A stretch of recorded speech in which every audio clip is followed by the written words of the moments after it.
which meet. And between them, there is a barrier which is forbidden to be trespassed. The Arabic word barzakh means a barrier. And the Arabic statement, marij al-bahrain yaltaqiyan, means the flowing bodies of water, they meet and mix. Previously, the commentators, they could not understand the two opposite description of the two bodies of flowing water.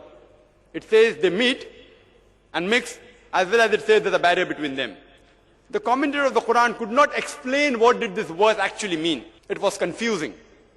Today, we have come to know with the help of science that there is a slanting barrier between the two bodies of salt water and sweet water, between the salt sea and the sweet sea. And whenever water passes from one sea to the other sea, it loses its characteristic and gets homogenized into the water it flows. There is a barrier, but this barrier is called as a transitional homogenizing space or area. Both the waters, though they meet and mix, but the characteristics yet remain the same. Salt water remains salt, the sweet water remains sweet.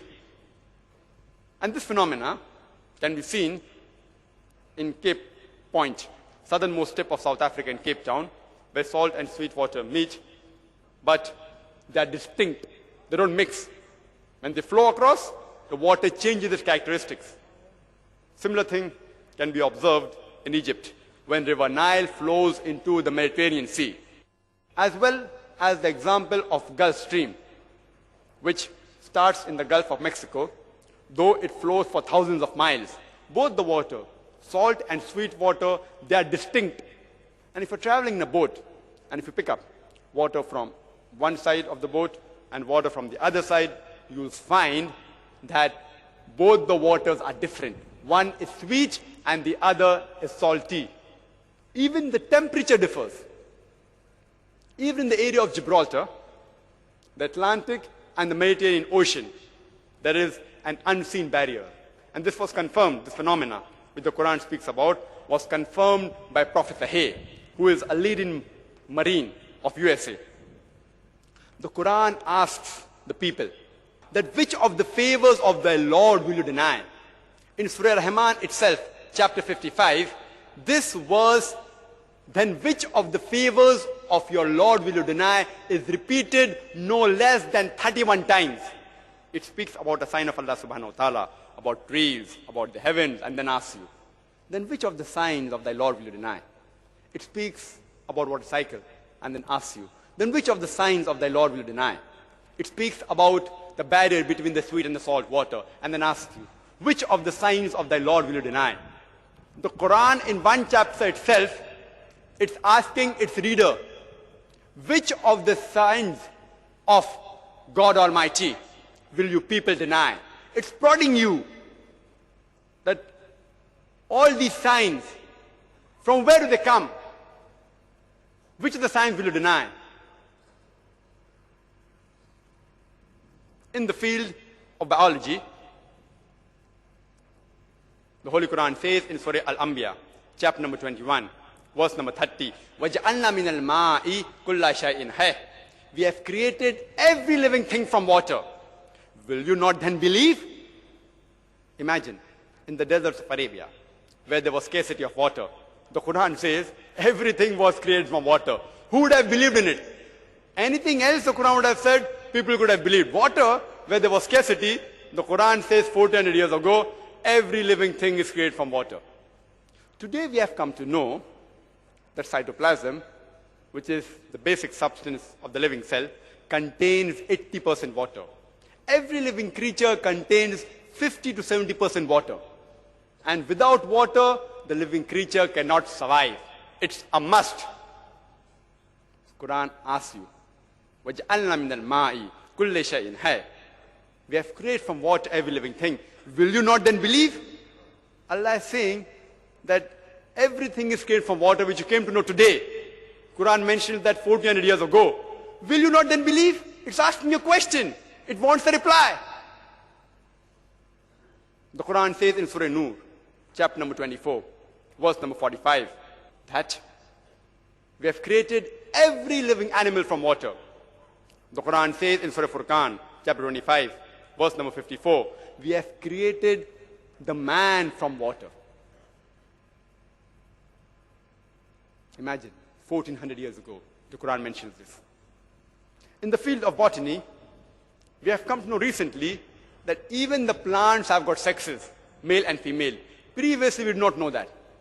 Even the unisexual plant has got distinct characteristics of male and female.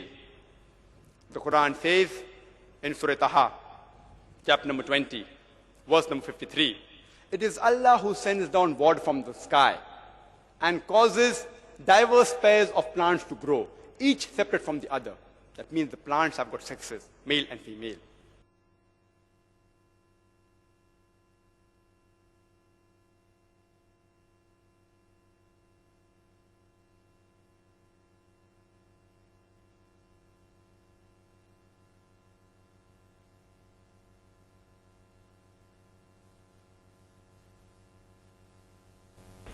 The Quran says in Surah Rad, chapter number 13, verse number 3, we have created every kind of fruit in pairs, 2 and 2.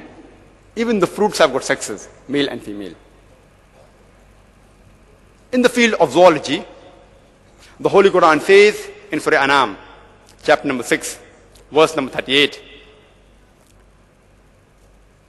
that we have created every living animal that lives on the earth and every bird that flies on the wings in the air to live in communities like you. Today, science has discovered that even the animals and birds live in community like the human beings. The Quran describes the flight of the bird in Surah Nahl, chapter 16, verse number 79. That do you not look at the bird subjected in the midst in the air? None of them can hold them up except with the power of Allah subhanahu wa ta'ala. The Quran repeats in Surah Mulk, chapter 67, verse number 19. Do you not observe the birds above you? They spread their wings and they fold it. None can hold them up except with the power of Allah subhanahu wa ta'ala. And He watches over all things. This verse of the Holy Quran, there is a very striking resemblance with what modern science has discovered today, that the birds have got a certain migratory programming in the nervous system.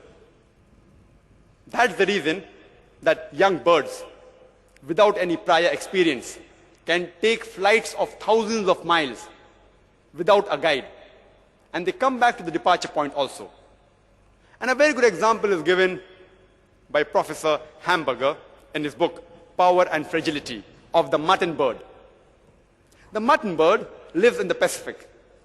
It has a journey of more than 15,000 miles, and it takes about 6 months. And it comes back to the departure point in a delay of not more than 1 week.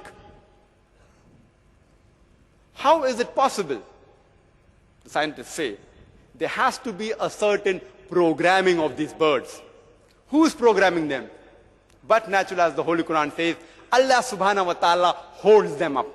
The Arabic word, amsaka, meaning to seize or to hold. The Quran says in Surah Nahl, chapter 16, verse number 68 and 69, that it is the Lord who has taught the bees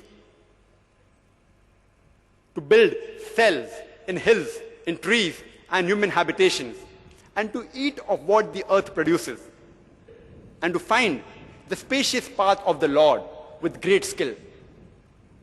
What does the Quran mean by Allah subhanahu wa ta'ala has taught the bee to find the spacious path of the Lord?